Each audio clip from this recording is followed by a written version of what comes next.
नमस्कार। आकाशवाणी जयपुर की समाचार विभाग की ओर से प्रस्तुत है समाचार तरंग।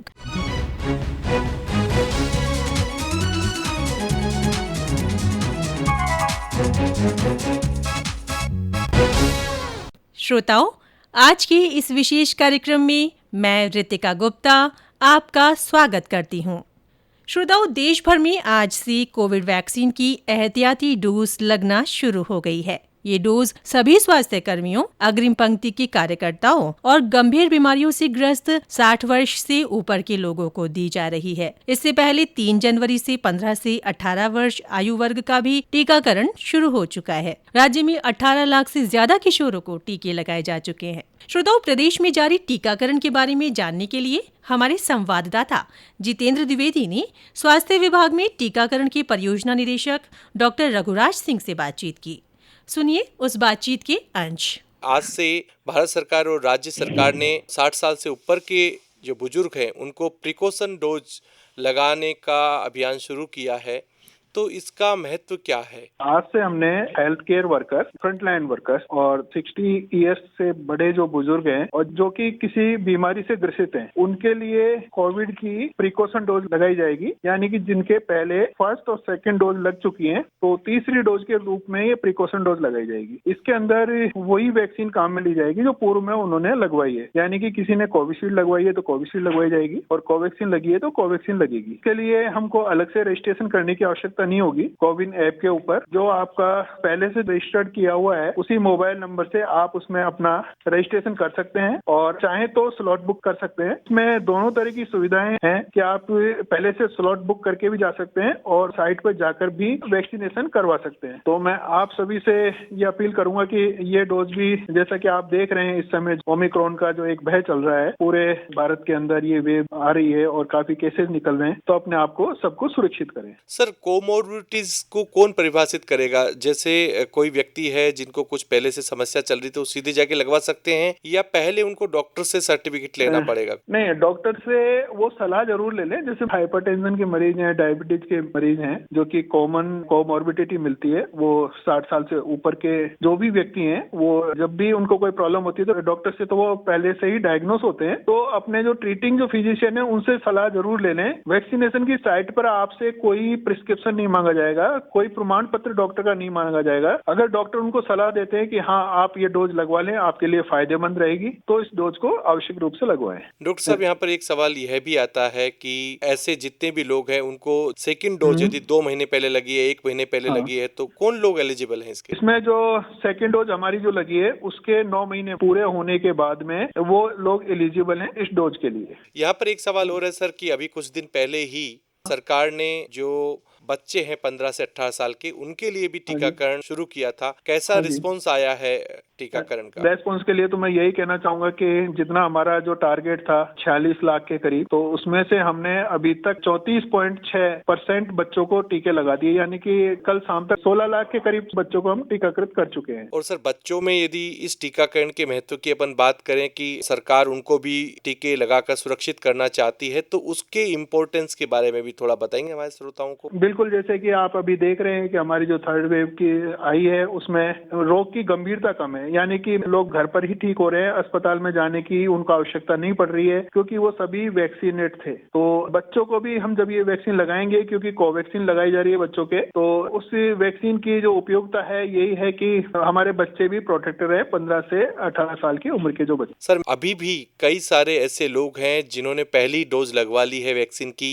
लेकिन वो सेकंड डोज के लिए नहीं आए हैं। लगभग 70 लाख से ज्यादा ऐसी संख्या है राजस्थान में। उनके लिए आपका क्या संदेश? जो भी सरकार के प्रोग्राम चलते हैं वो जनता के फायदे के लिए होते हैं और ये पूरा साइंटिफिक स्टडी के बाद में डोजें निर्धारित की जाती हैं कि हम फर्स्ट डोज लगाएं, सेकंड डोज लगाएं, उसके बाद प्रिकॉशन डोज भी लगाई जा रही है, जैसे कि आज से लगाई जा रही है। तो मैं सभी से कहना चाहूंगा कि जितना जल्दी हो वो अपनी सेकंड डोज लगवाएं, जिससे कि हम सब सुरक्षित रहें। श्रोताओं, कोविड की तीसरी लहर का सामना भी इस समय हम सब लोग कर रहे हैं। नए वेरिएंट ओमिक्रॉन के मामले लगातार बढ़ रहे हैं। जनता की सुरक्षा के लिए नए दिशा निर्देश जारी किए जा रहे हैं। हाल ही में सरकार ने गाइडलाइन भी जारी की है, जिसके कुछ प्रावधान लागू हो गए हैं और कुछ कल से लागू हो जाएंगे। ऐसे में हमें क्या क्या सावधानियां रखनी चाहिए, हम किस तरह सुरक्षित रह सकते हैं और अपने बच्चों को कैसे सुरक्षा दे सकते हैं, इन्हीं सब बिंदुओं को लेकर हमने स्वास्थ्य विशेषज्ञों के साथ चर्चा की और उनके सुझाव जाने। तो सुनिए राष्ट्रीय आयुर्वेद संस्थान में योग और स्वास्थ्य वृत्त विभाग के सहायक आचार्य डॉक्टर पुनीत चतुर्वेदी के साथ हमारी बातचीत। डॉक्टर साहब, एक तरीके से ये माना जा रहा है कि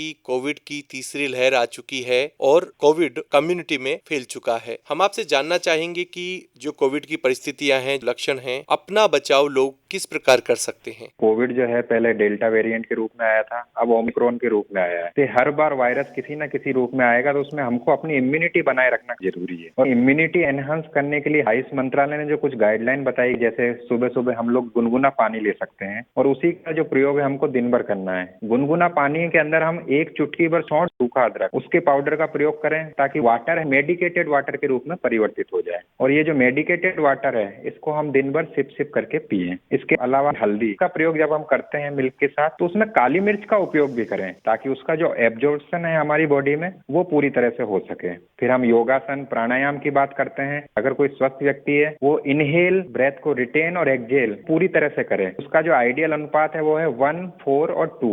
1 मात्रा तक इनहेल, 4 मात्रा तक रिटेन और 2 तक एक्सहेल करे। उसको हम ब्रह्मा, विष्णु और महेश की तरह भी ले सकते हैं। जैसे हमने इनहेल किया तो ब्रह्मा की तरह है, फिर वो हमारी बॉडी में जाके एब्जॉर्ब हुआ, एसिमुलेट हुआ तो विष्णु की तरह है, और जब अशुद्ध वायु हमने बाहर निकाली तो महेश की तरह है। तो ये GOD, गॉड, जनरेटर, ऑर्गेनाइजर और डिस्ट्रॉयर, इस तरह से भी हम लोग इनहेल, रिटेंशन और एक्सहेल को भी ले सकते हैं। इसके साथ साथ जो च्यवनप्राश हमारा नेचुरल इम्यूनो मॉड्यूलेटर है, उसका प्रयोग भी हम लोग कर सकते हैं दूध के साथ रात को 1 चम्मच इम्यूनिटी को एनहेंस करने के लिए। फिर जो आयुष का क्वाथ है, चाहे तुलसी है, दालचीनी है, शुंठी है, काली मिर्च है, इनको 1, 2, 3, 4 के अनुपात में लेके भी हम टी की तरह ही आयुष क्वाथ का उपयोग करें। कई लोगों को सीजनल राइनाइटिस होता है, छोटे बच्चे भी अगर धूल में खेलने जाते हैं तो उनको एलर्जी होती है, खांसी होती है। उसके लिए सबसे अच्छा जो तरीका है वो है नेजल एप्लीकेशन। छोटे बच्चे या हम भी जब घर से बाहर निकले तो नाक के अंदर तिल का तेल या फिर नारियल का तेल 1-1 बूंद हम नाक में लगाएं या फिर उसकी नेजल एप्लीकेशन करें,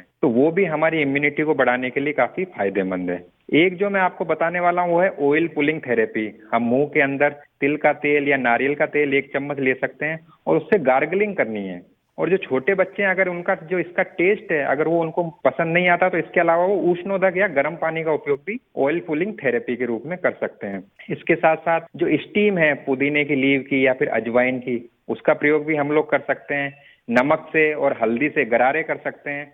और एक चीज मैं बताना चाहूंगा, हमारे जो फूड और डाइट है उसमें भी हम लोगों को जैसे ही विंटर आती है बजर दबा देना है। बजर का मतलब है बाजरा, ज्वार और रागी। इसका प्रयोग भी हम अपने भोजन में पादंशिक क्रम से करें। अक्सर क्या होता है, हम लोग सिर्फ गेहूं और चावल की रोटी खाते हैं, जो हमारा मोटा अन्न है उसका सेवन हम लोग भूल चुके हैं। तो इस चीज का भी ध्यान रखें, जब सर्दियां आ रही हैं तब हम बजर दबा दें, बाजरा, ज्वार और रागी का उपयोग करें। और दिनचर्या जो हमारी लाइफ स्टाइल मॉडिफिकेशन है उसमें हम अर्ली इन द मॉर्निंग उठें। आप देखेंगे ब्रह्म मुहूर्त में गोविंद देव जी की मंगला आरती होती है, मस्जिद की जो अजान हो रही है वो भी अर्ली मॉर्निंग हो रही है, और गुरुद्वारे में जो गुरुवाणी हो रही है वो भी अर्ली मॉर्निंग हो रही है। तो हमारे कल्चरल एस्पेक्ट में कहीं ना कहीं ये विद्यमान है, जो हमको दर्शाता है कि हमको हेल्दी रहने के लिए अर्ली इन द मॉर्निंग उठना काफी जरूरी है। ये कुछ चीजें हैं जो हम अपने जीवन में अपनाएंगे तो निश्चित रूप से हमारी जो इम्यूनिटी है वो काफी इंक्रीज हो सकती है। डॉक्टर साहब, आपने बहुत सारी जानकारी दी किस प्रकार हम अपनी रोग प्रतिरोधक क्षमता या जिसे इम्यूनिटी कहते हैं उसको बढ़ा सकते हैं। बहुत सारे श्रोता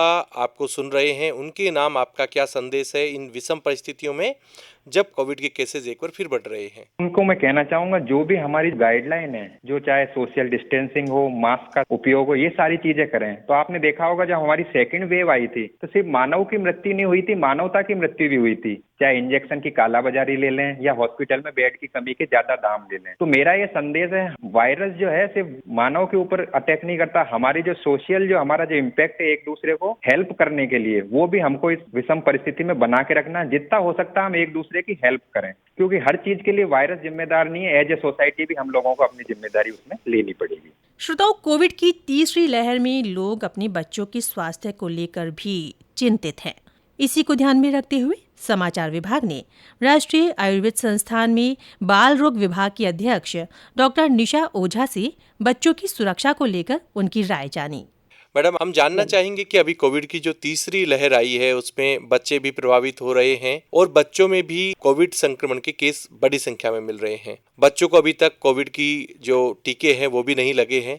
ऐसे में हम किस प्रकार अपने बच्चों को सुरक्षित रख सकते हैं? सबसे बड़ी बात ये है कि अब तो हम लोग अच्छे से प्रशिक्षित हो चुके हैं कि कैसे हमें किस तरह से व्यवहार करना है कोविड के ऐसे महामारी के दौरान। तो हमें सबसे पहले ध्यान रखना है कि बच्चों को जो है वो बाहर, मतलब पहले प्रिकॉशन की तरफ हम ध्यान देंगे कि बच्चों को हम पब्लिक प्लेसेस पे ना ले जाएं, बाहर ना ले जाएं, कोई शादी में ना ले जाएं, ऐसे कोई सोशल फंक्शन में ना ले जाएं। तो पहला बचाव तो यही है कि हम बच्चों को अपने घर से बाहर ना ले जाएं और ना हम ऐसे जगहों पे जाएं जिससे कि फिर हमारे में संक्रमण आकर उनको एक्सपोजर हो इन सभी चीजों का। और दूसरी चीज ये है कि बच्चों को जो है वो बाकी ये सारी हम बातें सीख चुके हैं और बच्चे भी लगभग सीख चुके हैं। हैंड हाइजीन है, सोशल डिस्टेंसिंग है और मास्क पहनना है। बड़े बच्चों को 2 साल से ऊपर वाले बच्चों को मास्क पहनने की प्रैक्टिस हमें करानी है कि वो करके रहें। छोटे बच्चों को हम दूरी बनाकर औरों के संपर्क में, ज्यादा संपर्क में न रखें। तो ये सारी बातें तो हमें करनी ही है, लेकिन साथ में हमें कुछ, अगर आयुर्वेद की बात करें तो हम कुछ बचाव के उपाय हैं, जो कुछ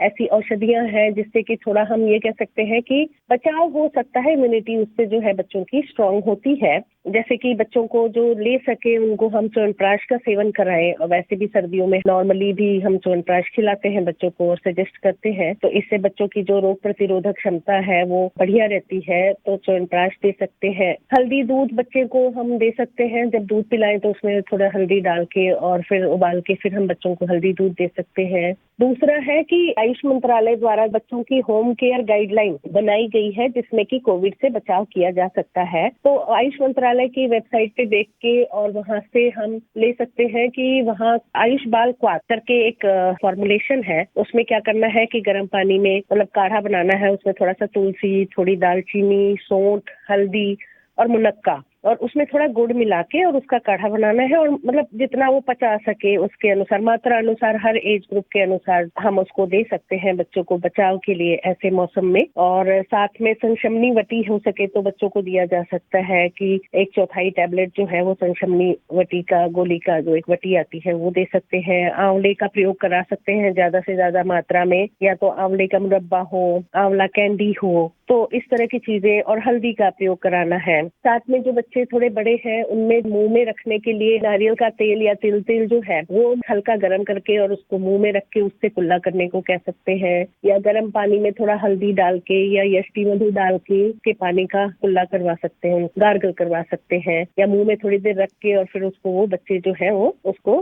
फिर थोड़ी देर बाद फूंक सकते हैं। और इम्पोर्टेंट बात यह है कि बच्चों को हमेशा पीने के लिए जो है गुनगुना पानी देना है। ठंडी चीजें बिल्कुल नहीं देनी है। इस मौसम में आइसक्रीम, कोल्ड ड्रिंक, सारी चीजें खाने पीने को नहीं देनी है। जब भी देना है हल्का गुनगुना खाना, हल्का गुनगुना पीना, पानी भी चाहे दूध भी। पानी में भी हम हल्की जो है दालचीनी और इसका पानी जो है हल्दी डाल के इसका पानी हम पीने को दे सकते हैं। थोड़ी मात्रा में 1-2 बार दिन में दे सकते हैं, बाकी नॉर्मल वाटर हम दे सकते हैं। और सबसे बड़ी ध्यान रखने वाली बात यह है कि इन सब चीज बचाव के बावजूद भी कुछ बातों का बहुत ध्यान रखना जरूरी है कि अगर उनको बुखार हो गया तो वो अगर 4 से 5 दिन से ज्यादा दिन तक रह रहा है तो ये चिंता का विषय है। साथ ही अगर बच्चा खाना कम खा रहा है, मतलब नॉर्मली लेता था फिर इधर उसकी भूख कम हो गई है, या बच्चा थोड़ा सुस्त लग रहा है, या बच्चे की सांस थोड़ा ज्यादा चल रही है, या ऑक्सीजन सैचुरेशन अगर हम देखते हैं कि अगर बच्चे को बुखार है और कोई भी सांस में लेने में प्रॉब्लम हो रही है या जुकाम हो गया, फ्लू लाइक सिम्टम अगर हो रहे हैं बच्चे को, तो उसमें हम अगर ऑक्सीजन सैचुरेशन नापते हैं तो 95% से नीचे है तो वो भी ध्यान देने वाली बात है। या बच्चे को दस्त हो गई या वॉमिटिंग हो गई या पेट में दर्द हो रहा है, वो भी ध्यान देने योग्य बात है। या उसकी आंखें लाल हो गई है, या उसके शरीर पे रैशेस हो गए हैं, या बच्चा इरिटेबल हो रहा है, या उसका जो पेशाब कम आ रहा हो नॉर्मल से, तो ये सब चीजों का ध्यान रखना है और तुरंत डॉक्टर की सलाह भी लेनी चाहिए, डॉक्टर को दिखाना चाहिए। मैडम, साथ में बच्चों की खान पान में किस प्रकार की सावधानी रखनी चाहिए? देखिए, खाना हमेशा ताजा और बैलेंस डाइट जो हम कहते हैं कि रोटी, सब्जी, दाल सब कुछ ही होना चाहिए। हल्का गुनगुना और ताजा खाना खिलाना है। फास्ट फूड या जंक फूड नहीं देना है बच्चों को। और सर्दियों के मौसम है तो उन्हें हम सूप बना के दे सकते हैं, उनको दाल दे सकते हैं। इस तरह से हमें फ्रेश और हल्का गुनगुना मतलब गर्म ही खाना देना है। श्रोताओं, उम्मीद है कि आप सभी इन उपायों को अपनाएंगे और कोरोना का डटकर सामना करेंगे। आप सभी के स्वस्थ रहने की कामना के साथ समाचार तरंग की आज की विशेष प्रस्तुति को यहीं विराम देते हैं। विदा लेने से पहले आपको बता दूं कि कार्यक्रम के लिए हमें सहयोग दिया सुदर्शन नाहर ने और प्रस्तुतकर्ता नीलेश कालभोर।